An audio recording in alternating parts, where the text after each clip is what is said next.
Halo guys, balik lagi di video gua tentang keyboard. Kali ini gua mau bahas ada keyboard baru nih dari Digital Alliance. Keyboard baru ini bakal ngegantiin keyboard utama gua yang selama ini gua selalu pakai, yaitu Rexus Daiva. Dan keyboard Digital Alliance ini juga versi terbaru ya. Yang lamanya itu kan Mecha 6 Plus, yang sekarang Mecha 6 X Plus. Gue memilih varian red switch, dan di bagian belakang boxnya kita bisa lihat semua fitur-fitur dan juga spesifikasi dari keyboardnya ya. Akan gue deketin, iya.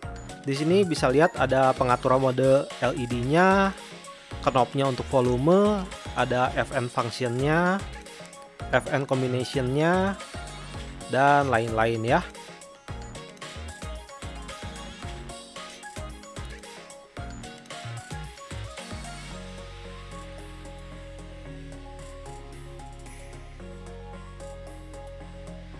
Kita langsung buka aja. Kita lihat barangnya. Untuk Digital Alliance yang terbaru ini warnanya cuma ada putih, sedangkan yang versi lama ada warna hitam ya. Ini kalau disandingkan dengan keyboard lama gua, si Rexus Daiva. Dia sama-sama 65% compact.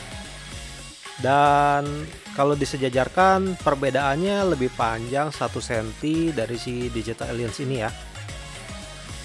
65% ini dia mempunyai sekitar 68 tombol kurang lebih. Dan perbedaannya bisa langsung kalian lihat ya dengan 65% yang standar. Di 65% yang exploded, dia tombol-tombol sebelah kanannya dan juga tombol panahnya itu terpisah, tidak nempel ya. Dan juga dia dilengkapi dengan knob.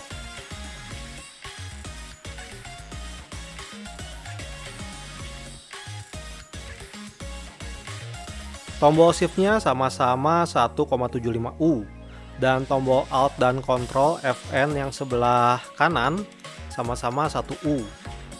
Untuk tombol spasinya sama-sama di 625U. Inilah yang menyebabkan gua mau upgrade ya. Dia menggunakan port USB Type-C yang ditaruh di tengah. Udah gitu dia ada peninggi 2 level. Dia juga ada rubber feet 4 biji di bagian bawah keyboardnya, dan di flip up feetnya juga ada ya. Sedangkan kalau kita bandingin sama si Rexus Daiva, dia itu nggak punya peninggi, jadi gua harus tambahin sendiri. Udah gitu dia port USB Type-C nya bukan di tengah tapi ada di pinggir. Dia juga masih ada rubber feet. Oke, jadi compare dengan keyboard lama guanya kayaknya cukup segitu aja.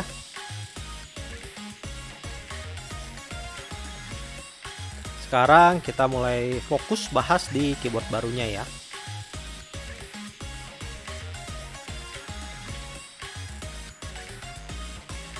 Alasan utama upgrade-nya ya dari segi pemakaian switch-nya.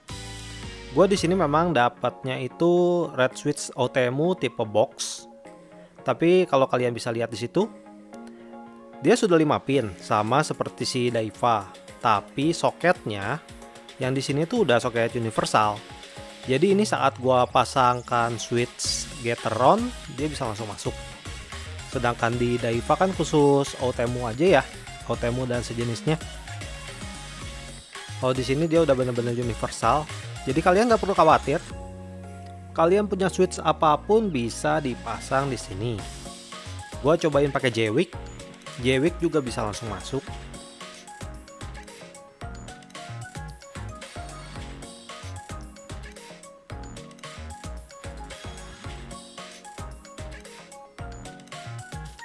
Lalu gua cobain juga pakai SP Star.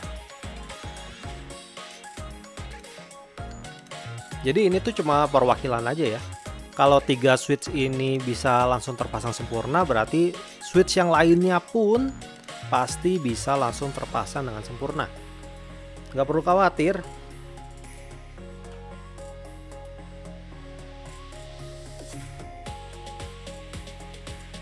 Ini untuk mode RGB-nya ya. Kalian bisa tekan Fn dan Tab untuk ganti-ganti modenya.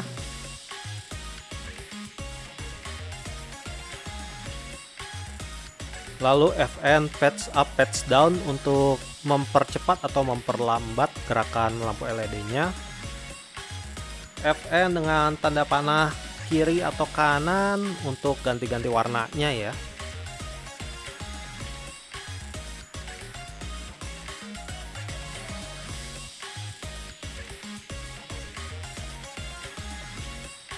Oke, supaya reviewnya makin lengkap, gua bakal bongkar ya keyboardnya.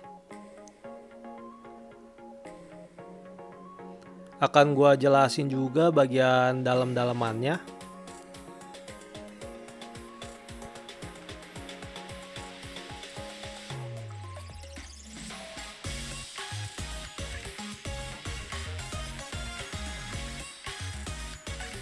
Di sini bagian stabilizernya kelihatan kalau kawat dari stabilizernya itu menghadap ke atas ya, bukan menghadap ke bawah.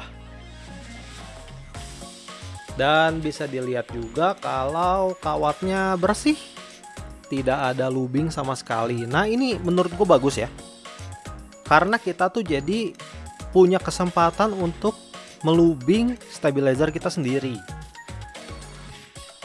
Karena biasanya kalau udah preloop dari pabrik gitu juga biasanya kurang rata ya, kurang enak. Ujung-ujungnya malah kita loop lagi sendiri. Jadi mendingan kayak gini aja. Mending gak usah di loop dari pabrik, biarin kita berkreasi sendiri.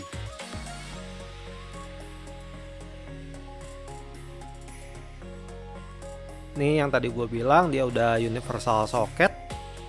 Nanti bakal gue bongkar juga dalamnya, kita lihat soket yang dia pakai itu apa. Dan di sini sudah dikasih peredam juga berupa karet ya untuk stabilizernya supaya nggak terlalu hollow atau kopong gitu. Jadi ini udah bagus banget.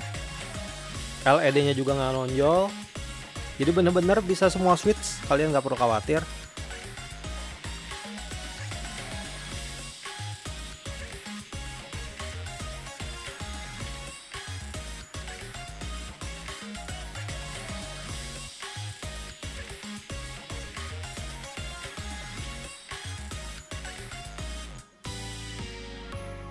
Oke, ini sekarang bakal gua bongkar keseluruhan ya. Dan bagian bongkar-bongkar keyboard ini itu paling nyebelin, tau nggak? Karena si penutup casing atasnya itu diklip ke bagian casing bawah, tidak ada baut sama sekali. Dan melepas knopnya, aduh ampun, susahnya. Keras banget kayak batu itu, susah banget dilepas.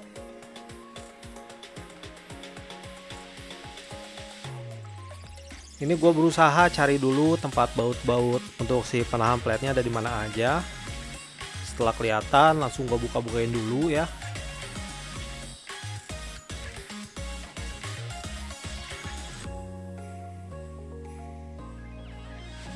Totalnya kalau nggak salah kurang lebih ada 10 baut.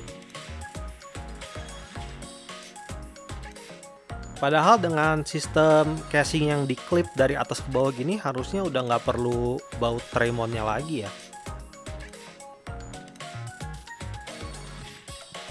Gue masih kesulitan untuk buka knopnya. Jadi ya udah gue congkel-congkel dulu aja casingnya.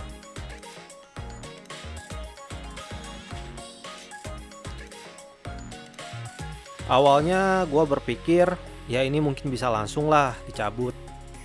Tapi ternyata setelah casingnya semua tercongkel masih belum bisa karena tertahan oleh knopnya ya. Sama seperti DA Mecha 6 Plus yang lama. Ya di DA Mecha 6 Plus yang lama juga sama seperti ini, terganjal. Jadi mau nggak mau tetap harus angkat dulu bagian knopnya. Nah, terganjal kan? Akhirnya gue menemukan cara gue gunakan tang aja, karena susah banget kalau pakai tangan, bener-bener susah. Jadi gue tarik pakai tang, dan gue nggak lupa untuk melapisi dulu dengan bubble wrap supaya nggak rusak ya.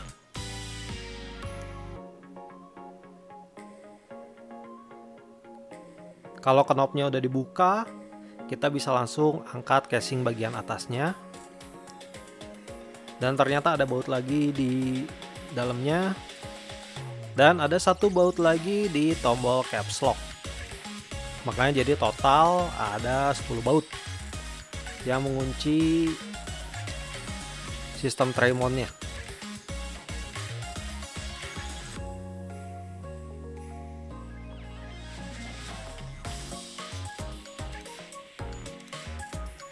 Oke, setelah bautnya semua terbuka, kita bisa lihat di bawahnya ada peredam berbahan spons ya.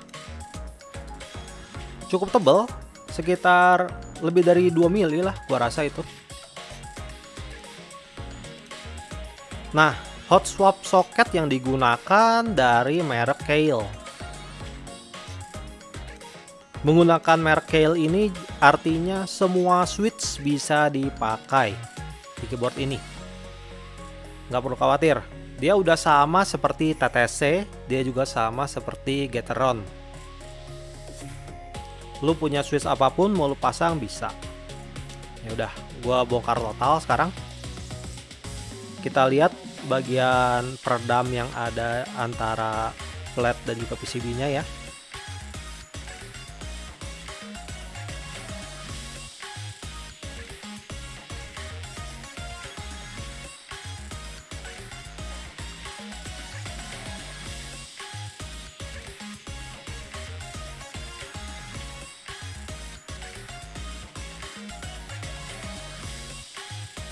Setelah switchnya semua terlepas, ternyata si flat sama PCB-nya masih nempel.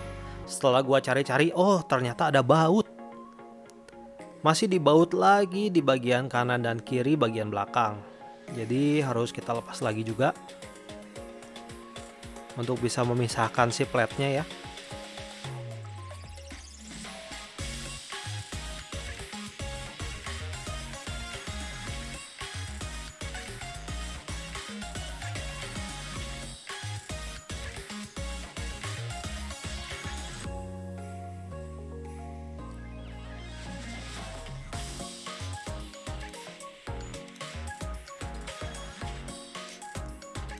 Oke, di sini kita udah bisa langsung lihat terdapat EVA foam. EVA foamnya ini juga tebel ya.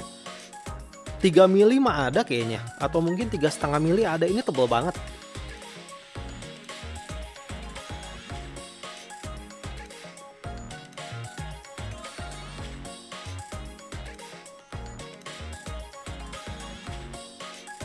Dan terakhir gue pengen kasih lihat ke kalian soal stabilizernya ya. Stabilizernya ini di bagian kaki stemnya masih belum flat ya. Gue pengen kasih lihat ke kalian tapi kayaknya susah. Intinya si stabilizernya ini masih harus dipotong si kaki stemnya karena nggak rata. Masih harus kita potong sampai rata. Udah gitu tinggal kita loop sendiri ya pakai Krytox sama Permatex gitu.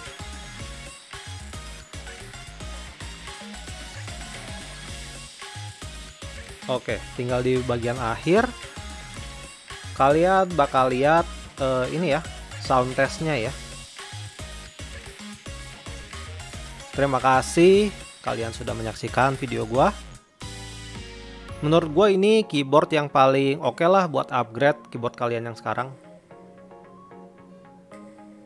Oke, kita ke sound test. Dadah.